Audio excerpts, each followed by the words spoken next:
This is BiggerPockets Daily, where I read evergreen articles on real estate investing so you can still learn while you're on the go. If you just found the show on this Wednesday, welcome. And please tap the subscribe button so you'll get these automatically delivered to you every day, including weekends. House Hacking: How to Screen Your Tenants by Craig Curlop. Carefully screening tenants is a must-do for those who are renting out real estate. The importance multiplies when house hacking, especially if you plan to continue living in the property. These people are going to be your roommate or neighbor. For those of you who do not know what house hacking is, here is a brief explanation. House hacking is purchasing a 1 to 4 unit property with 10% down or less.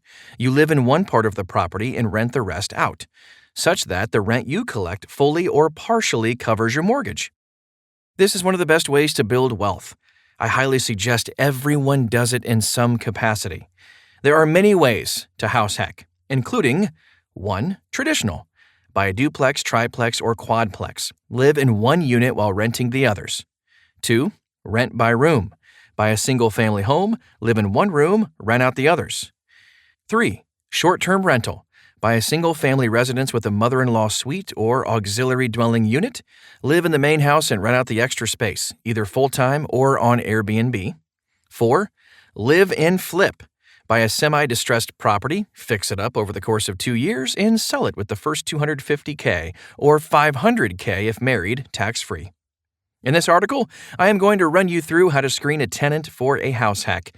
Before we get into the tactics, let me lay a quick foundation. We are going to think of finding the perfect tenant as a funnel. You should aim to increase the leads flowing in, then focus on filtering out any unqualified leads based on predetermined criteria. Then, you'll be left with a few perfect tenants to choose from. Step 1.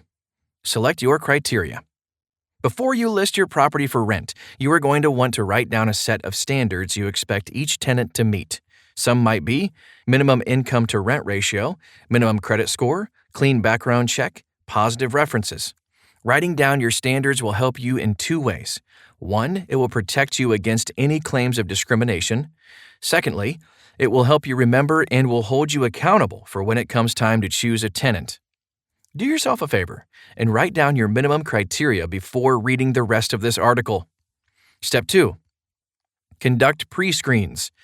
Once you've determined your criteria, it is time for pre-screening. If you are listing your property effectively, you are going to get a lot of inquiries.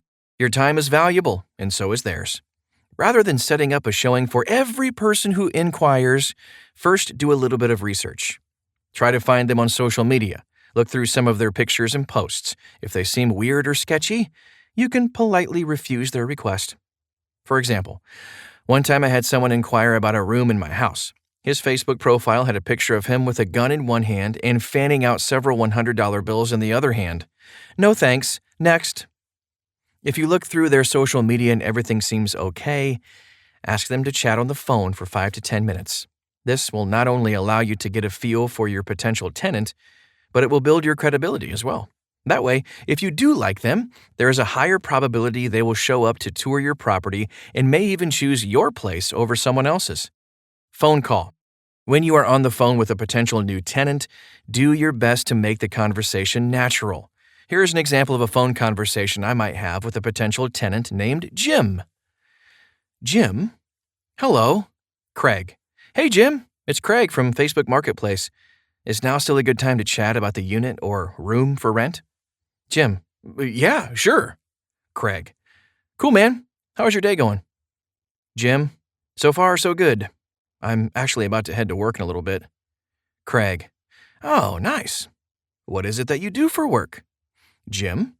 I actually work as a security guard at the local prison. I usually work the graveyard shift. Pays a little more, and there's something about being awake when most of the world is sleeping that I really like. Craig. Nice, dude. Yeah, I can only imagine how that would be. A world without traffic, honking, and hundreds of thousands of people sounds real nice. But let me tell you a little bit about the place. The house is a 2,400 square foot, 5-bedroom, 2-bathroom house. There are 3 bedrooms upstairs and 2 downstairs. The room that is available is the one upstairs, and it's your standard room with a closet. No private bath or separate entrance. All of the roommates get along nicely, but quite frankly, we all have different schedules. Very rarely are we all home at the same time. Does that sound all good to you? Jim. Yeah, that sounds good. Craig. Sweet. So tell me a little more about you. What is it that you like to do for fun? Jim. When I'm not working, you will find me in the mountains. In the winter, I enjoy snowboarding, and in the summer, I love to hike and camp. Craig. Awesome, man. Sounds like you will fit in nicely. Let me describe the process to move forward. The next step is that we would have you come look at the place. If you like it, we will send you an application to fill out through a site called Cozy. As part of that application, there's a background and credit check that will cost you $40. Does that all sound good to you? Jim. Yep, no problem at all. Craig. Great. Then let's set up a time for you to come look. We are having some people come by on Thursday between 4 p.m. and 6 p.m. Does that work for you? Jim. That should work. Craig. Awesome. I'll confirm with you on Thursday and text you the address then. See how that conversation flowed naturally while I was still able to obtain a good amount of information about him?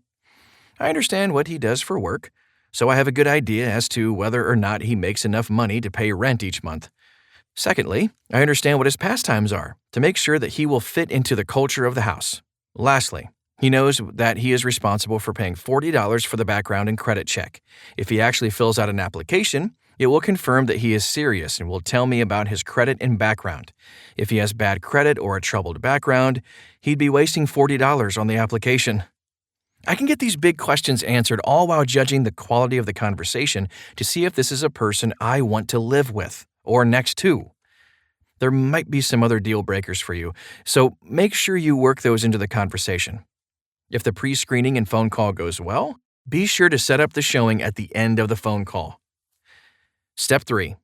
Complete actual screening. When the day arrives to show the property, the first thing to do is to confirm with all prospective tenants that they are still planning to come check the place out. You do not want to be wasting your time waiting for people who are not going to show up. For that reason, I like to do group showings. I tell them to come anytime between 4 p.m. and 6 p.m., and I'm sure to be home between those hours. I always introduce myself to everyone who walks in and can quickly get a feel for them based on their appearance. What do they dress like? How do they carry themselves? You can tell a lot just by meeting someone in person. Group showings allow you to show more people the property in less time.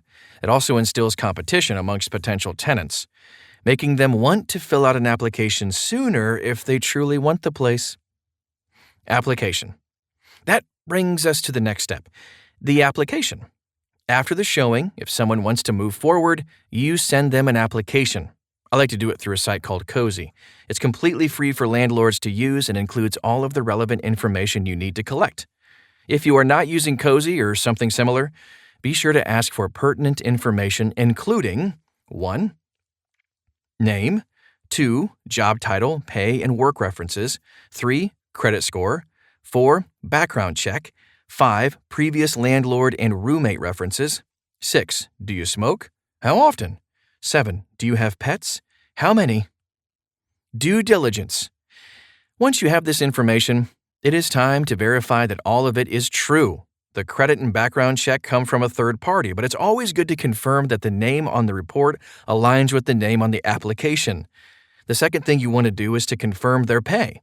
You can do this by either requesting pay stubs, calling their work reference, or both. I recommend doing both. It's entirely possible to manipulate a pay stub to make it look like you're getting paid more than they are. It is essential that you obtain previous landlord and roommate references. In the case of screening tenants, past performance is indicative of future results. People rarely change when it comes to their living situation. If their prior roommates, landlords, or neighbors hated them, you probably will too. Lastly, there are a few other things you may want to know about the person. Do they smoke? If so, how often? Do you want to be picking up cigarette butts in the yard? Do they have pets? Remember, these people are going to be living with or next to you. Do you want a dog around? These are all things you need to consider when screening for house hacks. If you are comfortable with the tenant's application and he or she passes your screening, you can go ahead and accept the tenant and plan the move-in date. Conclusion. Always be sure to screen your tenants and screen them properly. Do not take any shortcuts here, especially when house hacking. These are going to be your future roommates and neighbors. Eventually, they might even occupy the property without you there. You are going to want to trust them to keep the property in good condition. You made it through another episode of BiggerPockets Daily. Did you learn something new? If you still have questions about this subject, jump onto the forums at biggerpockets.com/forum. It's like being at a 24/7 networking event without the business cards and awkward small talk. Otherwise, you know the drill. We'll have another episode waiting for you in the morning.